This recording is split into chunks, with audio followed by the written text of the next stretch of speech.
What's up, y'all? It's Shuffle, and this is another Quasimorph video doing a deep dive into the mechanics of the game. The previous video discussing accuracy turned out pretty well, and I want to thank Ranger for doing all of the hard work on that one, and this video, as well as you, the viewer, for watching it. If you did watch the previous video, you know the format, or what to expect at least, with this one, and that's going to be a lot of very specific deep diving on the actual mechanic of rewards and difficulty in Quasimorph, as well as the code itself being provided by Ranger. The purpose of showing the code has a few different merits. The first is just to show that we're not full of shit. It's actually pulled from the game, so it has some verifiable source to back it up. The next reason is that seeing the source code itself may help different people. For me, I don't really understand code that well when reading it, so Ranger's the one that ends up explaining it to me, but some people may have a better handle on code scripting language, and so seeing it just written out like that is much easier than listening to me yap over the top of it. The third reason, because we're doing rule of threes, is that it just looks cool, okay? It just looks cool seeing the code on the screen or in front of you and just being like, Hackermans, I'm in. We're going to begin at the missions themselves. So when they've been generated and you mouse over it and you can see one faction, corporation, fighting another faction slash corporation slash Quasimorph slash terrorist group, and you get to see the beneficiary and the victims. Beneficiary and victim as terms are very simple to explain. It's who is attacking and who is being attacked. When you look at the tooltip, it'll always be the top one. So it'll say beneficiary, for example, Daydream Chems, and under it, it'll say Franche Comte, PS. I had someone correct me on how to properly pronounce that, but I think I still don't get it. Even though one is a beneficiary and the other is a victim, you as the player, when you go to the mission, actually have the ability to pick which side of the operation you want to be on. Do you want to help the attacker or do you want to help the defender? Doing so gives you two different mission types. They're going to be inverses of each other. So for example, conquest and defense, which is just another cool way to do it because it really seems like the game's interacting with itself and you. The mission type is simple enough, however, it is related to our next values. As you can see in the tooltips, this is where everybody gets tripped up. Power concentration and difficulty skulls is probably why most of you are here, because you look at that and you're like, well, what the heck does this mean? I've got power con, but then says my difficulty's only 2 skulls. Why mission so hard? And that's what we're going to explain.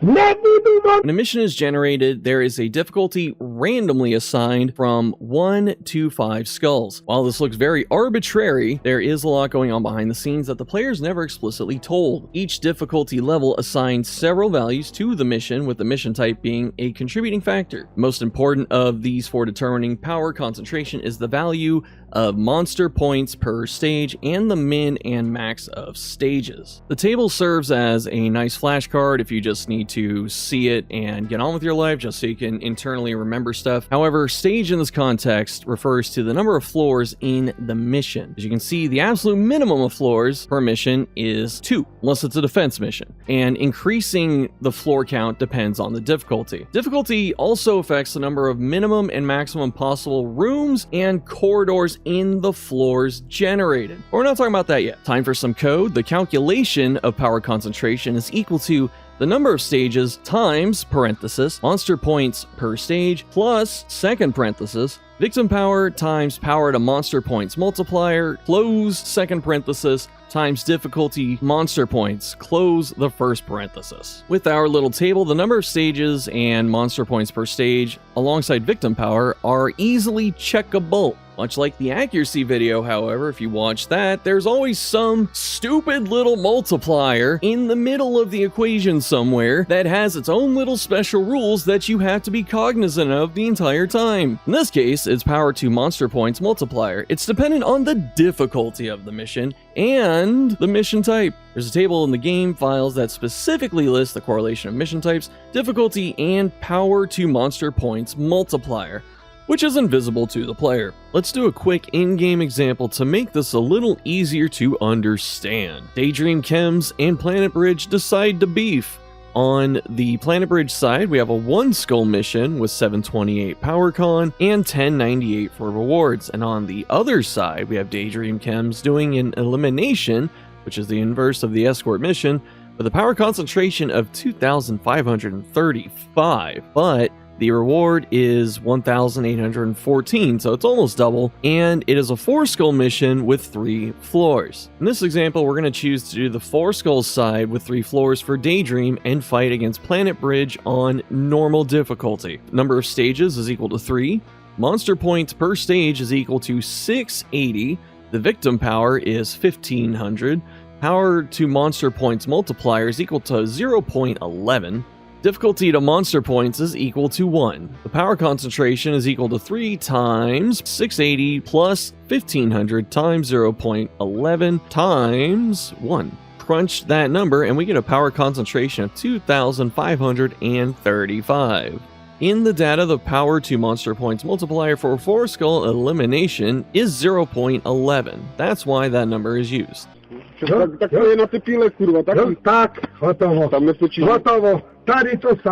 Maybe saying to yourself, okay, yeah, I just look at the difficulty and I understand how hard the mission is. Have you been paying attention? I'm kidding. The thing you need to check out more than the difficulty is power concentration.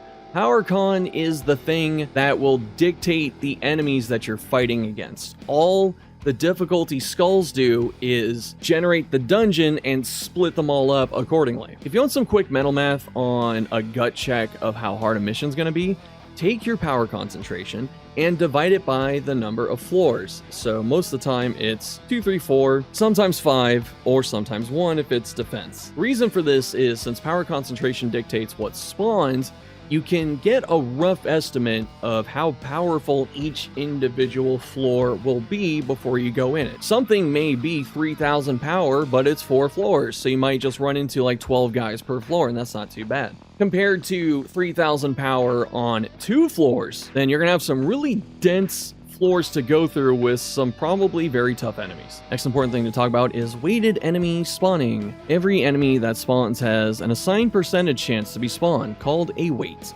and a cost, which is what the monster points are used for.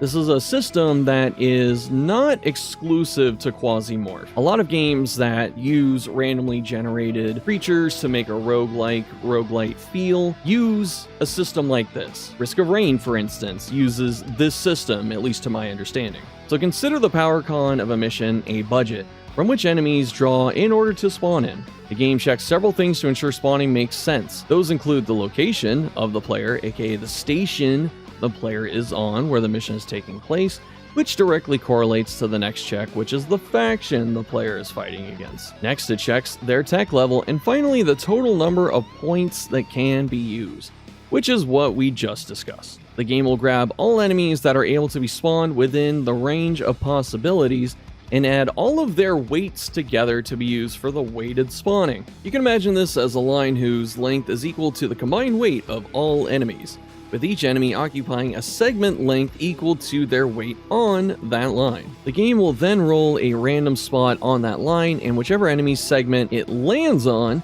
that enemy will be spawned into the level, and subsequently the point cost of that enemy will be subtracted from the budget. And this cycle repeats until the lowest enemy cost is greater than the remaining budget, meaning no more enemies can be spawned in. For example, if your budget is 500 points, you spawn a bunch of dudes, and then your lowest point value for an enemy is 20, but you only have 15 points left. You have too much, so you can't spawn that little extra dude. And that concludes power concentration. Let's move on to the rewards of missions, shall we? I don't know why I'm talking like that, dude. It's just fun.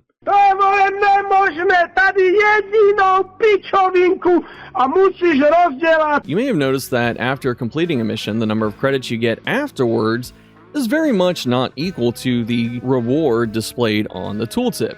This is intentional, but again, not explicitly told to the player. The reward on the tooltip, much like power concentration, acts as a budget.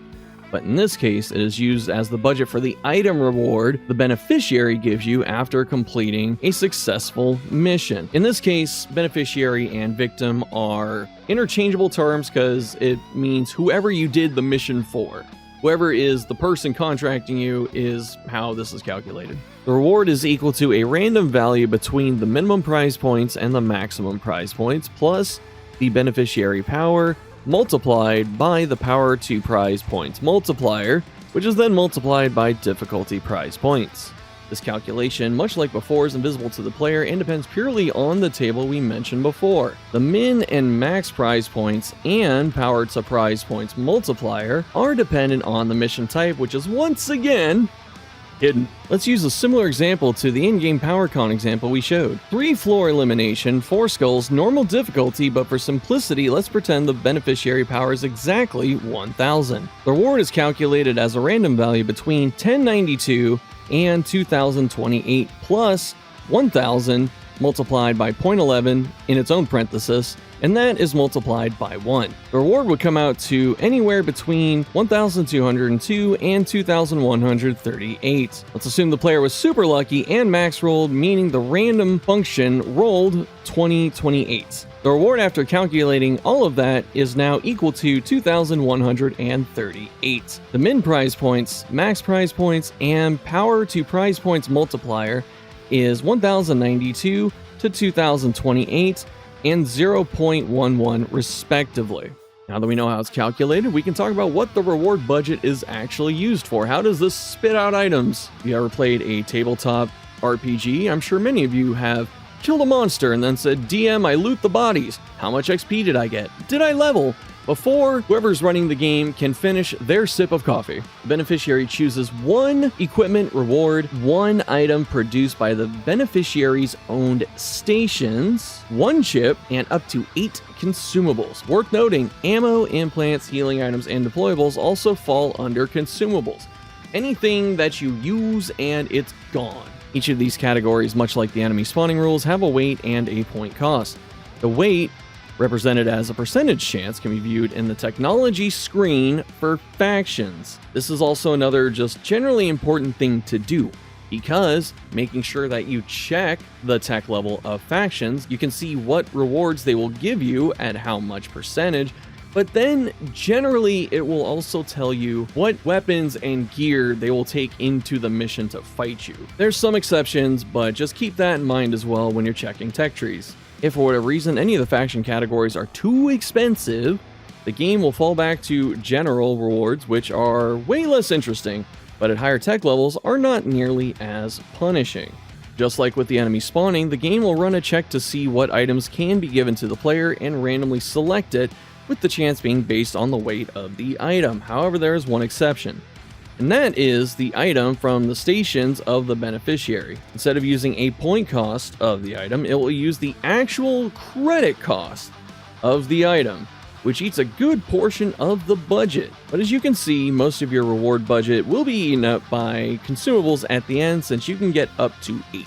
Afterwards, any leftover points that were not used to generate items are converted to credits that the player can use for trading. The last thing to keep in mind with stations and where you're doing the mission is that whatever the station can produce can show up as an item on the ground during the mission too. So if you need some kind of machine and you know it's made on this random station on Venus, then go to Venus and try and do a mission there, and you may find it when you're walking around. For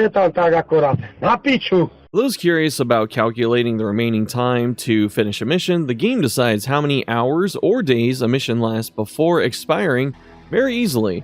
It takes a random value between 720 and 1200 hours, which translates to about 30 and 50 days. That's it for the video. Thanks for watching. Thank you, Ranger, to doing all the heavy lifting on this one. Made it very easy. Thank you, the viewer, for watching again. And if you have any comments, questions, concerns, critiques, compliments, not insults, I don't want your insults, but your compliments, leave them below. Let us know what other Quasimorph deep dive stuff you want next. And we'll see you next time. Kurwa, dívej! Ja musím vyabsorbovať to ty držáky! Bo tady nemáš ani pič! Ty pičo! To ne! Kurva!